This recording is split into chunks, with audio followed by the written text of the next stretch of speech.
smile that reaches to my heart feels so good. Aujourd'hui, j'ai le plaisir d'accueillir dans le studio François Valentini, qui est un architecte que vous connaissez peut-être à travers ses bâtiments les plus connus. Je pense à KPMG ou la Commerzbank au Kirchberg, à Bijoux à la Cloche d'Or. Et si vous avez le plaisir d'aller à Reimerschen, c'est là qu'il a créé son masterpiece, c'est-à-dire sa fondation Valentini, où d'ailleurs ses œuvres sont exposées. Donc, bienvenue.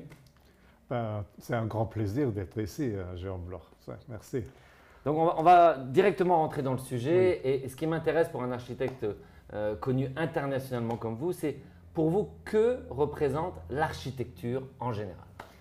D'abord, l'architecture, après les vêtements qui sont proches du corps, c'est l'architecture qui est proche de l'homme. Il vit entre les quatre murs, il vit en communauté, donc l'environnement urbain, l'objet dans lequel il vit, et après les vêtements très proches de lui. Et il définit le bien-être, son bien-être, ou il peut devenir malade, il peut avoir une bonne hygiène de vie mentale et physique dans un bon environnement. Et ça, on perd un peu aujourd'hui, ce point de vue.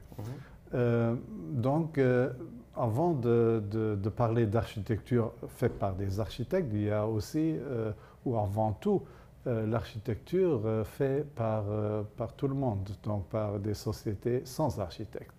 Et même quand tu vis dans un village ou tu nais dans un village comme moi, je suis né, la première confrontation avec l'architecture, c'était l'architecture classique, donc la tour de l'église. Une partie de cette tour date du temps des Romains.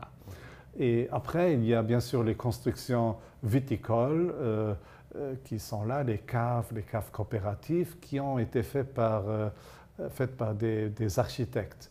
Mais le village en soi, rarement, ils ont été faits par des entrepreneurs, peut-être les grands domaines, peut-être les vignerons un peu plus riches, ils avaient des façades qui sortaient un peu du style de la ferme Lorraine.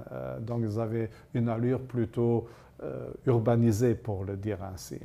Et si on continue plus loin, le long de la Moselle, on rencontre donc dans des villages comme Traben-Trarbach, comme sur la Moselle allemande, donc on trouve des constructions, des villas, de l'art nouveau sublime. Donc ça, c'était ma première approche. Et j'ai vu dans ces architectures faites sans architecte une poésie et une fonctionnalité que même aujourd'hui, avec les nouvelles constructions que nous faisons dans les villages, dans les villes, qui sont très éloignées d'une fonctionnalité et d'une atmosphère que jadis. Donc la question qui se pose aujourd'hui est plutôt, donc je parle plutôt d'un point de vue critique, parce que après mes études ou pendant mes études, on a fait des grands voyages en Turquie, en Mexique, etc. Et ce qui m'a impressionné, bien sûr, après les pyramides et les constructions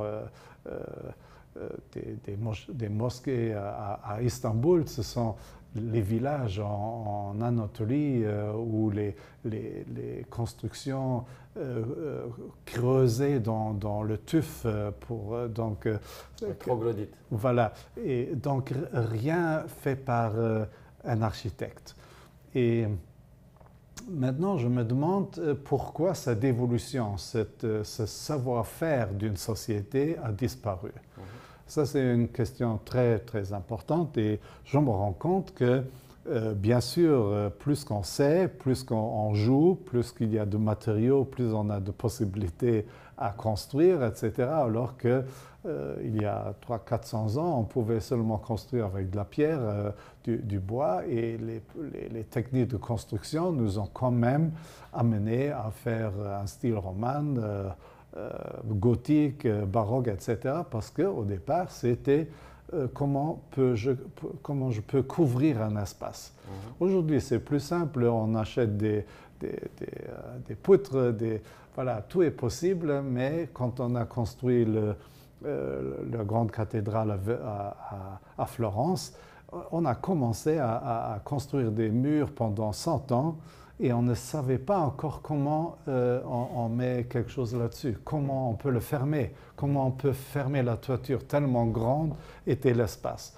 Mais la société, elle était optimiste et ce point de vue a disparu. Donc aujourd'hui, vous commencez une construction et tout doit être réglé dès le départ, toutes les questions doivent être réglées, mais ça nous amène dans une impasse parce qu'on a oublié que d'abord ça dure très longtemps de faire des projets aujourd'hui, les lois ont changé, on attend des années pour avoir une autorisation, tout le monde discute avec vous ce qu'il faut faire. À la fin de compte, quand vous commencez le projet, quand vous commencez la construction, ça ne fonctionne déjà plus parce que la fonction a changé entre-temps, les budgets ont changé. Alors, on oublie complètement la notion de temps.